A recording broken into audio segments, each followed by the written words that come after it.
నమస్తే డాక్టర్ మణి గారు. Thank you for joining us. ఈరోజు డాక్టర్ మణి గారు, భీమరశెట్టి మణి గారు, కార్డియాలజిస్ట్ అమెరికాలో. గత 15 సంవత్సరాలుగా అమెరికాలో కార్డియాలజీ ప్రాక్టీస్ చేస్తున్నారు. ఈయన ఇంగ్లాండ్, లండన్ లో పనిచేశారు. అమెరికాలో ట్రైనింగ్ అయింది. ఇక్కడే డాలస్ లో, టెక్సస్ లో కార్డియాలజిస్ట్ గా పనిచేస్తున్నారు. International cardiologist. ఈరోజు మనకి స్టెంట్స్ గురించి మాట్లాడడానికి వచ్చారు. చాలా మంది స్టెంట్స్ గురించి క్వశ్చన్ వేస్తున్నారు. అయితే అసలు స్టెంట్స్ ఏంటి, అసలు అవి ఎలా పనిచేస్తాయి, అవన్నీ మాట్లాడుకుందాము. నమస్తే డాక్టర్ భీమరశెట్టి గారు. Thanks for joining us. Nice meeting you, Naidu. Very good. First of all, congratulations for doing this. మీరు ఇది మన తెలుగు ప్రజలకి అలాగే మన ఇండియాలోని అందరికీ ఒక అవేర్నెస్ లాగా ఇలా చేయడం చాలా చాలా హ్యాపీగా ఉంది. అది well done. Okay, thank you అండి. యా, ఇది ఏంటంటే మీరు అన్నట్టు మన తెలుగు వాళ్ళ కోసం చేస్తున్నాను. ఇది మనకి తెలుగులో సింపుల్ గా వాళ్ళకి అర్థమయ్యేటట్టు చెప్పి అవేర్నెస్ కోసం చేస్తున్నానండి. థ్యాంక్ యూ అండి. సో ఆ క్వశ్చన్ ఏంటంటే, మీరు వినే ఉంటారు న్యూస్ లో ఈ మధ్య హార్ట్ అటాక్స్ 30s లో 40s లో వస్తున్నాయండి. చాలా ఘోరం అది.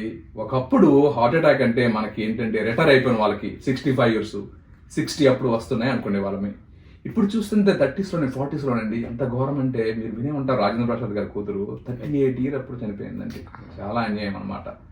అట్ ద సేమ్ టైము ఇంకా విషాదకరం ఏంటంటే, నాకు వాళ్ళ ఫ్రెండ్స్ కొంతమంది అయితే డాక్టర్స్ కూడా, వాళ్ళు 42 43 అప్పుడు మ్యాసివ్ హార్ట్ అటాక్ వచ్చి ఇంటి దగ్గర చనిపోయారండి.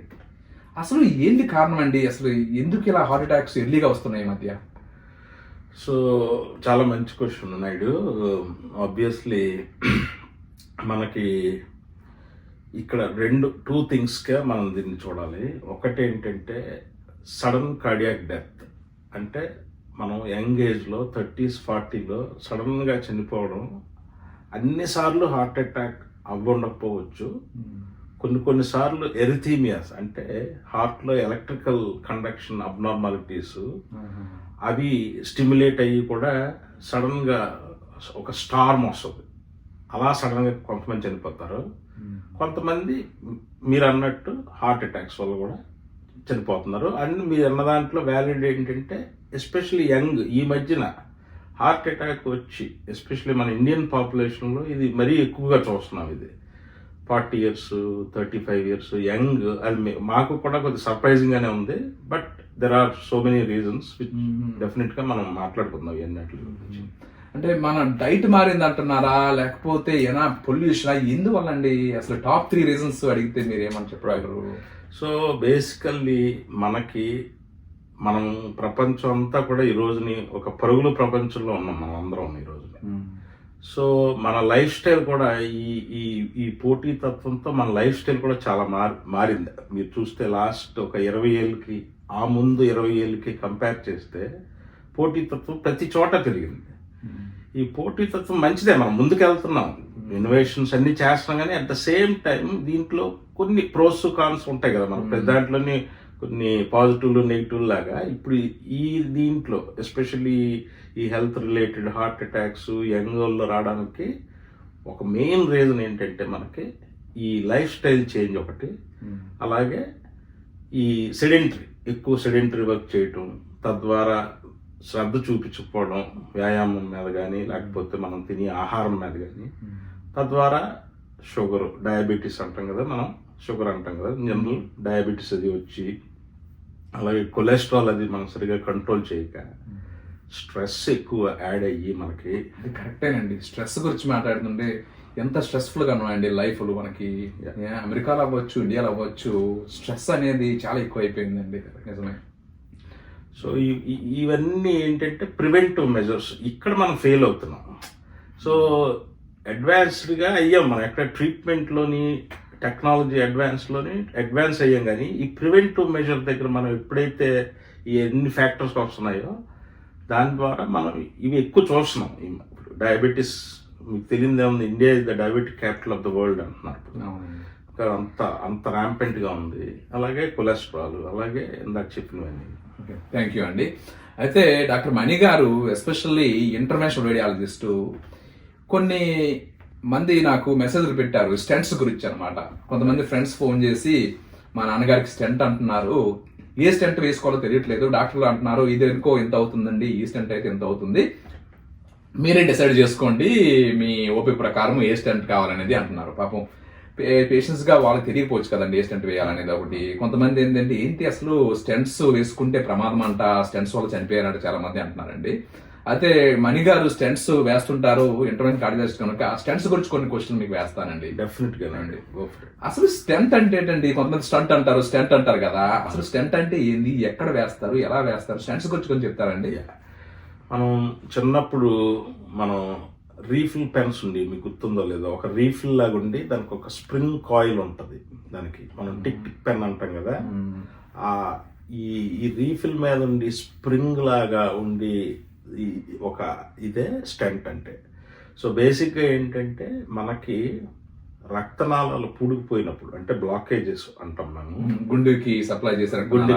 గుండెకి గుండె తాలూకా స్పెషాలిటీ ఏంటంటే నాయుడు గారు, గుండె మన శరీరంలోని అన్ని అవయవాలకి రక్తం ఇస్తూ తనకి కూడా తనే రక్తాన్ని సరఫరా చేసుకుంటుంది కొన్ని రక్తనాళాల ద్వారా. ఆ రక్తనాళాలని కొరనరీ ఆర్టరీస్ అంటాం అన్నమాట. సో ఈ కొరనరీ ఆర్టరీస్లో ఎప్పుడైతే మీకు బ్లాకేజెస్ అంటే కొలెస్ట్రాల్ అది ఎక్కువ చేరి ప్లాక్స్ అంటాం కదా, అవన్నీ బిల్డ్ అయ్యి వాటి వల్ల మీకు రక్తనాళాలలో పూడికొచ్చి స్లోగా blood supply to the heart తగ్గి సిమ్టమ్స్ రావడం మొదలెడతాయి. మనకి ఛాతిలో నొప్పి, ఆయాసం, నడుస్తున్నప్పుడు, ఏమైనా ఎక్సర్సైజ్ చేసినప్పుడు. సో అది ప్రప్రథమంగా మనకి తెలుస్తుంది. అట్లాగే మనం గుర్తుపెడతాం. కోర్స్ తర్వాత కార్డియాలజిస్ట్ దగ్గరికి వెళ్తే వాళ్ళు ఎకోలు, స్ట్రెస్ టెస్ట్లు ఇవన్నీ చేసి తర్వాత యాంజియోగ్రామ్ చేసి మనకు ఆ రక్తనాళాలలో పూడికలు అవి చూసి దాన్ని బట్టి వాళ్ళు అడ్వైజ్ ఇస్తారు. సో ఇప్పుడు ఇక్కడ మళ్ళీ స్టెంట్ గురించి వచ్చిన క్వశ్చన్ ఏంటంటే, ఇది అగైన్ ఇందాక నేను చెప్పినట్టు టెక్నాలజీ చాలా అడ్వాన్స్ అయ్యి మనకి ఈ రోజుని రకరకాల స్టెంట్లు, రకరకాల ట్రీట్మెంట్ ఆప్షన్లు మనం కార్డియాలజిస్టులు మేము చాలామంది అందరం చెప్తూ ఉంటాం. సో ఈ టెక్నాలజీ ఎప్పుడు మొదలైందంటే సుమారు 30 ఏళ్ళ క్రితము జర్మనీలో ఒక డాక్టర్ గారు ఫస్ట్ టైం లెగ్లో ఆయనే చేసుకున్నారు. ఏది ఒక వైర్ పంపించి ఆ లెగ్లో బ్లాకేజ్ని ఆయనే బెలూన్తో ఓపెన్ చేశారు. అక్కడి నుంచి మొదలైంది ఈ టెక్నాలజీ. సో అది ఎవాల్వ్ అవుతూ వచ్చి, ఎందుకంటే ఏదైనా ఏ టెక్నాలజీ అయినా సరే మీకు చూసాం మన యాపిల్ ఫోన్ ఫస్ట్ జనరేషన్కి ఇప్పుడు ఆల్మోస్ట్ 13th జనరేషన్ నడుస్తుంది. ఎలా మారింది మన యాపిల్ ఫోన్, అలాగే ఈ స్టెంట్లో కూడా అన్ని రకాలుగా మారింది. సో స్టెంట్స్ అవునండి, సంతోషం అండి. ఈ స్టెంట్స్ లో రకాలు ఉంటాయంటారు కదండి. ఇండియాలో కొంతమంది అంటే ఇది చీప్ స్టెంట్ అంటున్నారు, లేదా చాలా కాస్ట్లీ స్టెంట్ అంటారండి. అసలు అటువంటి ఉంటాయా, లేకపోతే ఏంటంటే స్టెంట్ లో రకాలు? రైట్, ఇది చాలా మంచి క్వశ్చన్, కొద్దిగా పొలిటికల్ క్వశ్చన్ కూడా నాయుడు. ఇది ఏంటంటే, ఇది ఫస్ట్ స్టెంట్స్ ఎవాల్వ్ అయినప్పుడు అసలు ఫస్ట్ స్టెంట్ అన్న కాన్సెప్ట్ కాకుండా ఫస్ట్ బెలూన్ అన్న దాంతో మొదలైంది ఈ హోల్ థింగ్.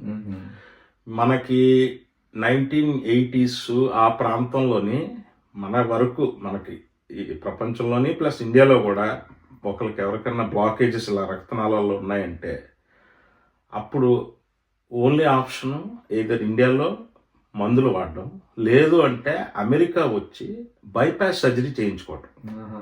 మన ఎన్టీఆర్, మన రామారావు గారు, నాగేశ్వరరావు గారు మెథడిస్ట్ హ్యూస్టన్ వచ్చి, అలాగే డిబేకి అక్కడ డిబేకి సెంటర్లో వాళ్ళిద్దరూ బైపాస్, ఎందుకంటే వాళ్ళ అక్కడ అఫోర్డబిలిటీ ఉండి వాళ్ళందరూ వచ్చి ఇక్కడ బైపాస్ చేయించుకున్నారు. లేని వాళ్ళు మనకి అక్కడ మెడిసిన్ వాడి ఆ మెడిసిన్ ఎన్ని రోజులు నిలబెడితే అన్ని రోజులు ఉండి తర్వాత పాపం ఇది అయ్యింది.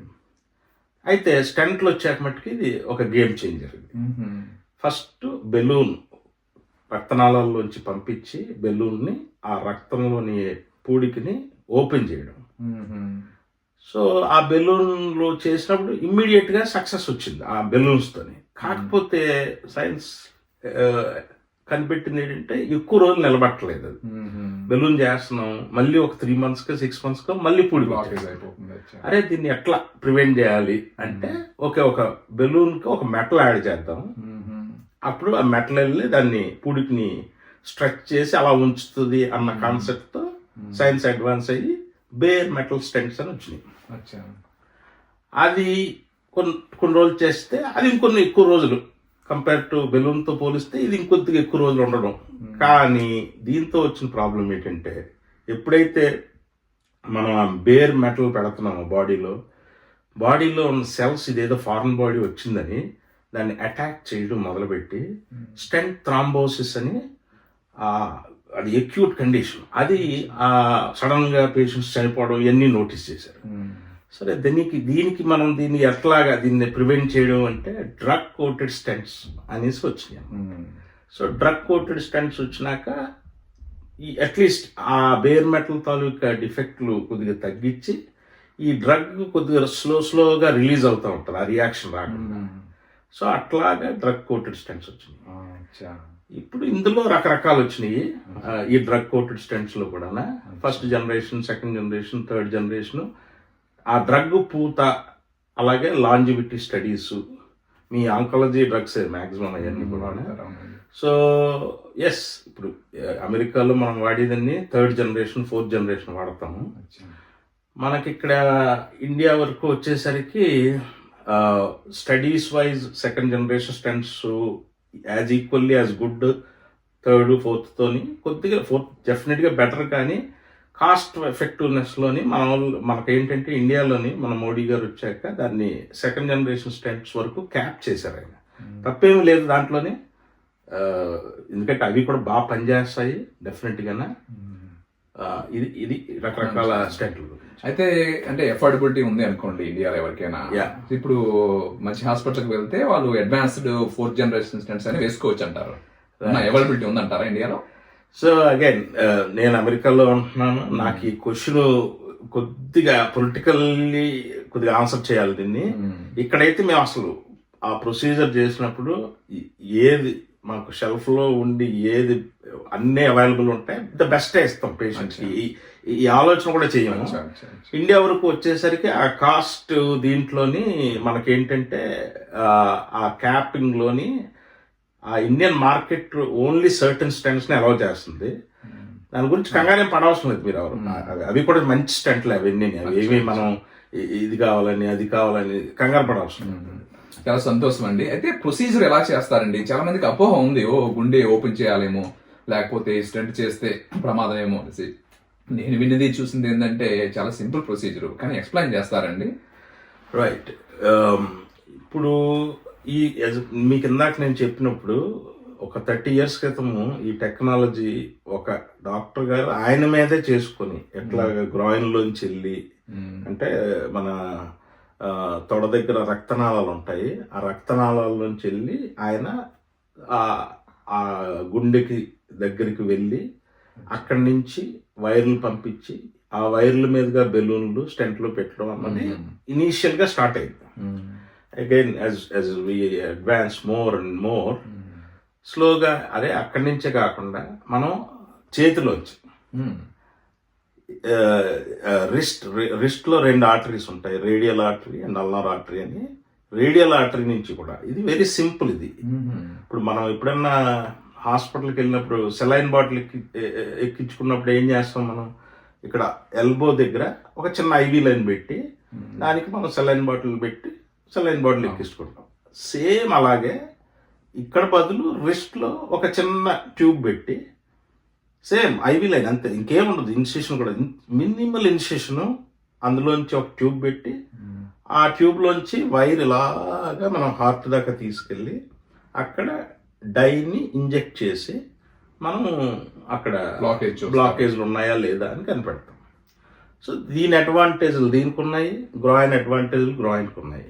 But most of the time ఇనీషియల్గా అందరం కూడా ఇప్పుడు రిస్ట్లోంచి వెళ్తున్నాము, ఎందుకంటే ఇది వెరీ సింపుల్, మొబిలిటీ ఉంటుంది పేషెంట్కి ప్రొసీజర్ అయ్యాక, and they can easily recover అవుతారు. కనుక మ్యాక్సిమం మనం ఈ మధ్య కాలంలో అంతా రేడియల్ అప్రోచ్లోనే వెళ్తాం. సంతోషం అండి. సో రికవరీ అన్నారు కదా, సో అసలు స్టెంట్ వేసుకున్న తర్వాత హాస్పిటల్లో ఎన్నాళ్ళు ఉండాలండి? మామూలు రికవరీ టైం ఎంత ఉంటుందండి?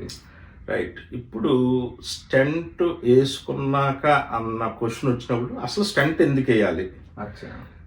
ఇప్పుడు స్టెంట్ వేయడానికి రీజన్లు ఏంటంటే మనకి ఇక్కడ మెయిన్గా మనం 2 రకాలుగా విభజిద్దాం దీన్ని. ఒకటి ఏంటంటే హార్ట్ అటాక్, అంటే ఇది అక్యూట్ సిచ్యువేషన్ ఇది. అంటే మనం మిడిల్ ఆఫ్ ద నైట్ సడన్గా, అలాగే సడన్గా హాస్పిటల్లోనో, ఆఫీసుల్లోనో, లేకపోతే ఏ షాపింగ్ మాల్లో సడన్గా చెస్ట్ పెయిన్ కంప్లైంట్ చేసి మనం ఈసీజీ తీయగానే అక్కడ క్లియర్ కట్గా చేంజెస్ ఉంటాయి. అది అక్యూట్ హార్ట్ అటాక్. కొంతమందిలో ఈసీజీలో చేంజెస్ ఉండవు, కానీ ఇమ్మీడియట్గా హాస్పిటల్కి వెళ్ళాక రక్త పరీక్షలు చేయగానే అందులోని ట్రోపోనిన్ అని ఆ తాలూకా ఎంజైమ్, హార్ట్ అటాక్ తాలూకా ఎంజైమ్ ఎలివేషన్లో అది కూడా మనకు చెప్పుద్ది ఇది అక్యూట్ అనేసి. ఎప్పుడైతే మనం అక్యూట్ హార్ట్ అటాక్ ఉన్న పేషెంట్ని చూస్తామో ఇమ్మీడియట్గా విత్ ఇన్ హాస్పిటల్ ఎంటర్ అయినాక విత్ ఇన్ 30 minutes మేము అందరం వెళ్తాము. విత్ ఇన్ 30 minutes మాకు ఇక్కడ parameters door to balloon time 120 minutes అనేసి, అది ఏంటంటే మనం పేషెంట్ హాస్పిటల్ హిట్ అయ్యాక ఇంటర్వెన్షనల్ కార్డియాలజిస్ట్ వెళ్ళి ఏదో చేతిలోంచో తొడలోంచో వెళ్ళి ఆ రక్తనాళం తాలూకా పూడికిని 120 minutesలో మళ్ళీ మీరు రక్తాన్ని మళ్ళీ రీసరఫరా చేయాలన్నమాట. వితిన్ 2 hours లో ఓపెన్ చేస్తాం. దానివల్ల ఏంటంటే బెనిఫిట్ హార్ట్ మజిల్ డ్యామేజ్ అవ్వదు అనేసి. సో ఇది అక్యూట్ ఇండికేషన్ ఆఫ్ స్టెంట్. ఇది పక్కన పెడితే క్రానిక్ ఇండికేషన్స్ అంటే ఏంటి, ఇందాక నేను ఫస్ట్లో చెప్పినట్టు మనం నడిచినప్పుడు ఆయాసం, లేదు నడిచినప్పుడు ఛాతి నొప్పి, నడిచినప్పుడే వస్తుంది, రెస్టింగ్లో బాగానే ఉంటాం మనం, ఎందుకంటే హార్ట్ మీద డిమాండ్ లేదు కనుక. సో దాన్ని స్టేబుల్ యాంజైనల్ సిమ్టమ్స్ అంటాం. సో స్టేబుల్ యాంజైనల్ సిమ్టమ్స్ ఉన్న వాళ్ళకి ఫస్ట్ మెడికేషన్స్ ట్రై చేస్తాం మనం. ఇది బీటా బ్లాకర్స్ అని, ఆమ్లోడిపిన్ అని, నైట్రేట్స్ అని పెట్టి, ఎందుకంటే వీళ్ళకి బ్లాకేజ్ ఉంటుంది ఆల్రెడీ, కాకపోతే మనం బ్లడ్ వెసల్ని డైలేట్ చేసి హార్ట్ మీద లోడ్ తగ్గించి బీటా బ్లాకర్స్ హార్ట్లతోని వాళ్ళకి ఈ సిమ్టమ్స్ ఏమన్నా మంచిగా అవుతున్నాయా లేదా మందులతో. ఇప్పుడు ఫర్ ఎగ్జాంపుల్ నీ రీప్లేస్మెంట్లు ఈ మధ్యన చూస్తున్నాం కదా, ఎందుకు చేస్తాం అది? నీ పెయిన్ వస్తుంది వాళ్ళకి, కంటిన్యూస్ గా వస్తుంది, మెడిసిన్ ట్రై చేస్తాము, ఇది చేస్తాం, అది చేస్తాం, లేదు అయినా సరే వాళ్ళు నడవలేని పరిస్థితి, నీ పెయిన్ ఇంకా సివియర్ గా అయిపోతుంది. సేమ్ అదే హార్ట్ కూడా అంతే, ఛాతిలో నొప్పి వస్తుంది, నువ్వు అది మెడిసిన్ తో ట్రై చేస్తావు, అప్పటికి అవ్వని పక్షంలో అప్పుడు మనం ఆబ్వియస్ గా దీన్ని ఎట్లా స్టేబుల్ పేషెంట్స్ అప్పుడు అగైన్ మనం యాంజియోగ్రామ్ చేసి ఎక్కడెక్కడ బ్లాకేజ్లు ఉన్నాయో చూసుకొని అది మళ్ళీ స్టెంట్లు పెట్టడం. స్టెంట్లతో పాటుగా కూడా ఇక్కడ bypass surgery, the good old and ఇప్పుడు 80s లో మనకున్న ఇది, అది ఇప్పటికీ స్టిల్ పర్సిస్టెంట్, ఇప్పటికీ చేస్తున్నాము చాలా మందికి. ఎస్, అది డిపెండింగ్ ఆన్ ఎన్ని నెంబర్ ఆఫ్ పూడికలు ఉన్నాయి బట్టి ఏదో ఇటు వెళ్తాము లేకపోతే అటువైపు వెళ్తాం. మంచి పాయింట్ అండి. ఇదే అండి, ఇప్పుడు కొంతమందికి స్టెంట్స్ పనిచేయవు అంటారు, లేదంటే అమ్మా నీకు చాలా బ్లాకేజెస్ ఉన్నాయి, మెయిన్ గా పెద్ద బ్లడ్ వెసల్ ఒకటి ఉంది లెఫ్ట్ మెయిన్ అని అంటాము, అది బ్లాక్ అయిపోయింది కనుక మీకు స్టెంట్ కష్టము అంటారు కొంతమంది. అసలు కొంతమందికి అసలు స్టెంట్స్ పనిచేయమమ్మా, నీకు చాలా మంది స్టెంట్స్ ముందు ఉన్నాయి కనుక, ఇప్పుడు మళ్ళీ టూ మెనీ స్టెంట్స్ అయిపోయి కనుక బైపాస్ కి వెళ్ళామంటారు. సో ఏ విధంగా మనం డిసైడ్ చేస్తామండి ఈ పర్టికులర్ పేషెంట్ కి అసలు స్టెంట్స్ అవసరం కాకుండా బైపాస్ కావాలనేది? చాలా మంచి ప్రశ్న. ఇందాక చెప్పినట్టు బైపాస్ ఒకప్పుడు అది ఒక్కటే ఆప్షన్ ఉండేది మనకి. సో అందుకే అందరూ బైపాస్కే వెళ్ళేవారు, ఇంకా దేర్ ఇస్ నో ఆప్షన్. ఎప్పుడైతే స్టెంట్స్ వచ్చినాయో ఇక అప్పటి నుంచి డిస్కషన్ మొదలైంది, ఏది బెటర్, స్టెంటా బైపాస్. సో అగైన్ మళ్ళీ దీని అడ్వాంటేజ్లు దీనికి ఉన్నాయి, దాని అడ్వాంటేజ్ దానికి ఉన్నాయి. సింపుల్ గా చెప్పాలంటే బైపాస్ ఈజ్ ఇప్పుడు ఈ జనరేషన్ లో మనం రిజర్వ్ చేసేది ఎవరికంటే డయాబెటీస్ ఉండి మల్టీ వెసల్ సిఏడి, అంటే అన్ని రక్తనాళాలు, మనకి రక్తనాళాలు మొత్తం మెయిన్ గా 3 ఉంటాయి మనకి హార్ట్ కి. ఒకటి లెఫ్ట్ సైడ్ 2, ఒకటి ముందుకు వస్తుంది, ఒకటి వెనక్కి వెళ్తుంది లెఫ్ట్ సైడ్, రైట్ సైడ్ ఒకటే ఉంటుంది. సో ఈ 3 రక్తనాళాలు బ్లాకేజ్ ఉండి, అలాగే కొన్నిసార్లు వీటికి బ్రాంచెస్ ఉంటాయి, ఈ బ్రాంచెస్ కూడా పెద్ద బ్రాంచ్లు ఉండి వాటిల్లో కూడా పూడికలు ఉంటే 5, 6 అలాంటి పూడికలు మేము చూస్తూ ఉంటాం రెగ్యులర్ గా, ఎస్పెషల్లీ డయాబెటీస్. సో ఇలాంటి పేషెంట్స్ కి 6 స్టెంట్లు లేకపోతే 7 స్టెంట్లు వేయాల్సిన పరిస్థితి. సో అప్పుడు ఖచ్చితంగా ఆ పేషెంట్స్ కి అన్ని స్టెంట్లు వేసే బదులు బెటర్ గో ఫర్ బైపాస్. ఎందుకంటే ద లాంగ్ టర్మ్ పేటెన్సీ, అంటే ఇప్పుడు మనం స్టెంట్లు వేసాక ఒక స్టెంట్ 2 స్టెంట్లు జాగ్రత్తగా మనం ఎన్ని రోజులన్నా వాటిని జాగ్రత్త కాపాడుకొని, లేకపోతే ఇప్పుడు 6 స్టెంట్లు 7 స్టెంట్లు అనేసరికి దెర్ ఈస్ అ రిస్క్, ఏదో ఒక దగ్గర ఏదో ఒకటి అయ్యే ఛాన్స్ ఒకటి. వేరేజ్ బైపాస్ సర్జరీ అనేసరికి మీకు ఎస్పెషల్లీ ఇది ఈ మధ్య కాలంలో బైపాస్ సర్జరీ కూడా బాగా అడ్వాన్స్ అయ్యి ఆర్టీరియల్ గ్రాఫ్ట్స్ అనేసి, అంటే ఆర్టరీకి అటాచ్ చేయడం. ఇన్నాళ్ళు ఏంటి లెగ్స్ లోంచి వీన్స్ అంటాం, వాటిని సెరలో అంటారు మన తెలుగులోని, వాటిని అటాచ్ చేసేవాళ్ళు. ఇప్పుడు అలా కాకుండా టెక్నాలజీ పెరిగి ఆర్టరీ టు ఆర్టరీ అటాచ్ చేయడంతో వాటి పేటెన్సీ రేట్ కూడా బాగుంటుంది. కాకపోతే bypass is always a risky procedure, ఎందుకంటే you have to open heart surgery ఇవన్నీ చేయాలి. వేరే ఇందాక నేను స్టెంట్ చెప్పినట్టు చిన్న ఐవీ లైన్, చిన్న ఇన్సిషన్, చిన్న ఐవీ లైన్ మనం సెలైన్ బాటిల్ ఎక్కించినట్టుగా పెట్టుకొని వెళ్ళిపోతాం. సో ఈ depending on what we see, మేము యాంజియోగ్రామ్ లో చూసిన దాన్ని బట్టి మేము డిసైడ్ చేస్తాం, ఓకే ఈ పేషెంట్కి ఇది మంచిది, ఈ పేషెంట్కి ఇది మంచిది. సంతోషం అండి. సో డాక్టర్ గారు చెప్తుంది ఏంటంటే అందరికీ బైపాస్ అవసరం లేదు అలాగని చెప్పేసి ప్రతి ఒక్కరూ బైపాస్ టాలరేట్ చేయలేకపోవచ్చు అండి.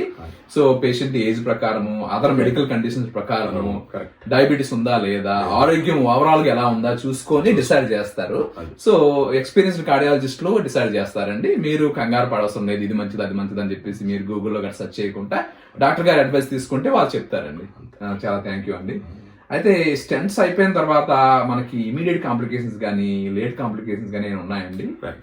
సో మెడికల్ ఫీల్డ్లో ఎప్పుడైనా సరే మీరు ఏ డాక్టర్ దగ్గరికైనా వెళ్ళండి, ఏ ప్రొసీజర్ అయినా సరే, ప్రొసీజరలిస్ట్ అంటే ఇలా ప్రొసీజర్ చేసిన వాళ్ళు ఎవ్వరు కూడా ఎవరైనా మాకు కాంప్లికేషన్స్ అవ్వవు అని చెప్తే నమ్మద్దు. ఎందుకంటే ప్రొసీజర్స్ అంటేనే కాంప్లికేషన్స్ రిస్క్ ఉంటుంది ప్రతి ప్రొసీజర్లోని. కాకపోతే మనకి ఆ రిస్క్ ఎంత అన్నది ఇక్కడ క్వశ్చన్. బెనిఫిట్ ఎంత రిస్క్ ఎంత అని చూసుకోవాలి. నిజమే, అంతే కదా. మనం ఇప్పుడు వెళ్ళి బర్గర్ తిన్నా కూడా దీనివల్ల లాభం ఏంటి, దీనివల్ల నష్టం ఏంటి చూసుకోవాలి. అంతే. సో అట్లాగా స్టెంట్ ప్రొసీజర్ కూడా ఎస్ రిస్క్స్ ఆర్ దేర్.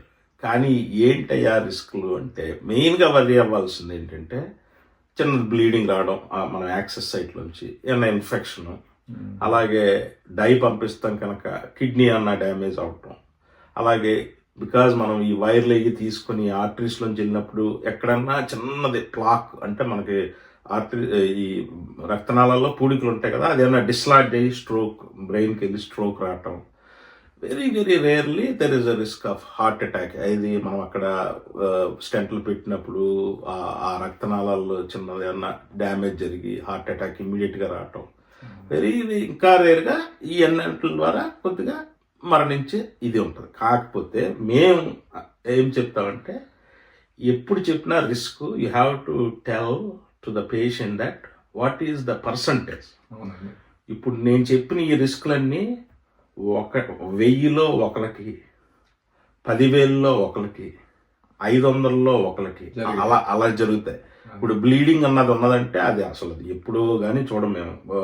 500 మందికో 1000 మందికో ఒకటి. ఇక డెత్ అంటారా, అదైతే 1 in 10,000 అంటే 10,000 మందో 15,000 మందికో ఈ ప్రొసీజర్ చేస్తే ఏ ఒకరికి. అలాగే స్ట్రోక్, అలాగే ఇది అంటే almost safe procedure. Yes there is a risk డెఫినెట్గా, but very very very small chance. Where is the benefit is much much more. మీరు అన్నారు మంచిదండి. అదే అండి, చాలా మంది భయపడి క్వశ్చన్ అదే వేస్తుంటారు, అంటే రిస్క్ ఉందంట ఏం చేద్దామని. ఒకటి వినండి, లైఫ్ లో ప్రతి దానికి రిస్క్ ఉంటుందండి, బెనిఫిట్ ఉంటుంది కదా, మనకు తెలిసిందే. కనుక రిస్క్ ఎంత, బెనిఫిట్ ఎంత అని చూసుకోవాలి. నిజంగా రిస్క్ 20%, బెనిఫిట్ 30% అనుకోండి, అప్పుడు కష్టము వెళ్ళాలా లేదు, ఇంకా ఆల్టర్నేటివ్ ఏమున్నాయా ఆప్షన్స్ అడగాలి మన డాక్టర్ గారిని. అంతే తప్ప ప్రతి దానికి ప్రతి సైడ్ ఎఫెక్ట్ ఉందని చెప్పేసి మనము వాడాలా వద్దా అనేది అది ఆలోచించుకోండి మీరు. రిస్క్ బెనిఫిట్ అనాలిసిస్ ఎప్పుడైనా మనం చేసుకోవాలి లైఫ్ లో అన్నమాట. సంతోషం అండి. అయితే కొన్ని స్టెంట్ అయిపోయిన తర్వాత కొంతమంది చూడండి బ్లడ్ థిన్నర్స్ అని చెప్పేసి ఎకోస్ప్రిన్, క్లోపిడగ్రోల్ అని వాడతారండి. అవి నేను విన్నది ఏంటంటే కొంతమంది పేషెంట్స్ 4 రోజులు వాడి ఆపేయడము, ఇదేంటి చాలా రోజులు వాడుతున్నాను, కడుపు మండిపోతుంది, ఆపేస్తాను నేను అంటారు. అసలు మీరు చెప్తారండి ఏ మందులు వాడాలి, అన్నాలు వాడచ్చు? రైట్. అగైన్ మళ్ళీ ఈ క్వశ్చన్ కి answer again evolution of the stents ఎలాగ వచ్చినాయి అన్న దాంట్లో డ్రగ్ కోటెడ్ స్టెంట్స్. ఇందాక నేను చెప్పినట్టు ఎప్పుడైతే ఈ డ్రగ్ పూత మనం పెడుతున్నామో బాడీ మనకి రియాక్షన్ ఆపడానికి, బాడీ తాలూకా రియాక్షన్ ఆపడానికి ఈ మందులు మనం చెప్తాం. ఇన్ జనరల్ ఈ యాస్పిరిన్ ఆర్ క్లోపిడోగ్రిల్ వీటిని ఏంటంటే యాంటీ ప్లేట్లెట్స్ అంటాం మేము. అంటే ప్లేట్లెట్స్ అన్నవి మన రక్తంలో ఉన్న రక్త కణాలు మీకు బాగా తెలిసిన ఐడియా, అవి రియాక్ట్ అవి ఒకదాని ఒకటి క్లంపింగ్ ఫార్మేషన్ అవుతుంది ఎప్పుడైనా స్టెంట్ పెట్టినప్పుడు, లోపల గడ్డ కట్టే అవకాశం ఉంటుంది. దాన్ని ప్రివెంట్ చేయడానికి మనం ఇప్పుడు ఈ మెడిసిన్ ప్రిస్క్రైబ్ చేసేది అందుకు. అయితే వీటిలో రకరకాలు ఇంకొక 2-3 రకాలు కూడా వచ్చినాయి. అయితే ఎస్ ఇవి ఏమి అలాగని అగైన్ మళ్ళీ ఇందాక చెప్పినట్టు ఈ మెడిసిన్ వాడినప్పుడు there is a risk of bleeding again, ఎందుకంటే ఇవి యాంటీ ప్లేట్లెట్స్ కనుక. ప్లేట్లెట్స్ అన్నవి రక్తం గూడు కట్టి ఒక రక్త కణాలు కనుక మనం వాటిని ఆపుతున్నాం కనుక there is a risk of bleeding. ఏదైనా కట్ అయినా కొద్దిగా ఎక్కువసేపు బ్లీడ్ అవటం ఇవన్నీ ఉంటాయి. అలాగనేసి మనం గబుక్కుని డాక్టర్ గారి పర్యవేక్షణ లేకుండా మనకు సెల్ఫ్ డెసిషన్ తీసుకుని ఆపేయడం, అది ఏదన్నా ఎక్కువ బ్లీడ్ అయిపోతుందని కంగారు పడకుండా ఒకసారి కార్డియాలజిస్ట్ సంప్రదిస్తే వాళ్ళు దానికి ఆల్టర్నేటివ్స్ సజెస్ట్ చేస్తారు. ఆపితే మట్టికి చాలా ముప్పు, చాలా danger. Unless severely life threatening bleeding ఏదైనా ఉంటే అది వేరే, కానీ మీరు ఇమ్మీడియట్గా ఇలాంటిది ఏమన్నా మీకు డౌట్ వచ్చినాయి అంటే మీరు కార్డియాలజిస్ట్ ఎవరైతే స్టెంట్లు పెట్టారో వాళ్ళని సంప్రదిస్తే వాళ్ళు ఆల్టర్నేటివ్. ఇంకో గుడ్ న్యూస్ ఏంటంటే ఇప్పుడు పెట్టిన స్టెంట్స్, ఇప్పుడు కొత్త జనరేషన్ ఇందాక మాట్లాడుకున్నాడు, స్టడీస్లో కూడా ప్రూవ్ అవుతుంది ఏంటంటే 6 నెలలు వాడితే సరిపోతుంది. ఇన్నాళ్ళలాగా సంవత్సరం లేకపోతే అంతకుమించి లేకుండా 6 నెలలు. లేదు కొంతమంది కొన్ని కాంప్లెక్స్ ఎక్కువ స్టెంట్లు పెట్టిన వాళ్ళకి మేమైతే లైఫ్ లాంగ్, కొంతమంది చెప్తాం, కొంతమందికి 2 years అలాగే మన పేషెంట్ టు పేషెంట్ వేరే అవుతుంది, కానీ మోస్ట్ ఆఫ్ దెమ్ 6 నెలలు ఇప్పుడు సరిపోతుంది. సంతోషం అండి. అయితే వీళ్ళు స్టెంట్స్ పెట్టిన తర్వాత ఎక్సర్సైజ్ చేయొచ్చా అండి, లేదా స్పెషల్ ప్రికాషన్స్ అని తీసుకోవాలండి? రైట్. సో ఇందాక చెప్పినట్టు గ్రాయిన్ మనం తొడలోంచి వెళ్ళి రక్తనాళ నుంచి వెళ్ళి చేసి ప్రొసీజర్లు కొన్ని ఉంటాయి, రిస్ట్లోంచి వెళ్ళి ప్రొసీజర్స్ కొన్ని ఉంటాయి. ఈ ఎట్లా వెళ్తున్నాం, ప్రొసీజర్ ఎంత స్మూత్గా అయ్యింది దాన్ని బట్టి మేము డిసైడ్ చేస్తాం ఏం చేయాలి. ఇన్ జనరల్ ఇప్పుడు తొడలోంచి వెళ్ళినప్పుడు అయితే ఏం చెప్తామంటే కొద్దిగా హెవీ ఎక్సర్సైజ్ అది ఒక వారం రోజులు ఆగమని, ఎందుకంటే అక్కడ ఏదన్నా హెమటోమా చిన్న చిన్న ఏమన్నా ఫామ్ అయ్యి ఏమన్నా వర్స్ అవుతాయి అనేసి. అలాగే రిస్ట్లోంచి వెళ్ళినప్పుడు ఏమన్నా హెవీ లిఫ్టింగ్ చేయొద్దు అంటాం, ఆ రిస్ట్లోంచి ఆర్టరీ అది ఏమన్నా అవుతుంది అనేసి. ఇవి తప్పించి మిగతా అది ఏదైనా ఏమన్నా చేసుకోవచ్చు. సంతోషం. అంటే కొన్నాళ్ళ బేసిక్ ఇవి కూడా కొన్నాళ్ళే. యాక్చువల్గా ఎక్సర్సైజ్ చేసుకుంటే మంచిది అంతే కదా. ఆ వూండ్ హీల్ అయ్యేదాకా మనం కొన్ని రోజులు ఆగి తర్వాత you go back to your routine regular anything you can do. అచ్చా, చాలా మంచిదండి. ఇది స్టెంట్స్ ఒక్కసారి వేసిన తర్వాత ఇంకోసారి వేయించుకోవచ్చు అండి అవసరం అయితే?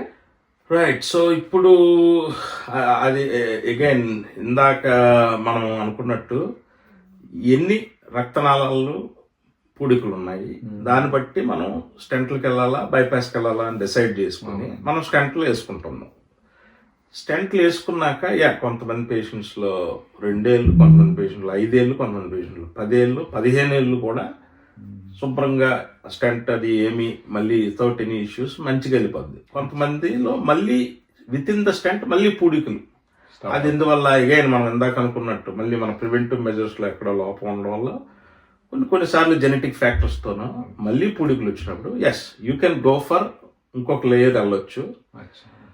ఆ తరువాత మట్టికి జనరల్గా 2 లేయర్ల తర్వాత generally we try to open with balloons.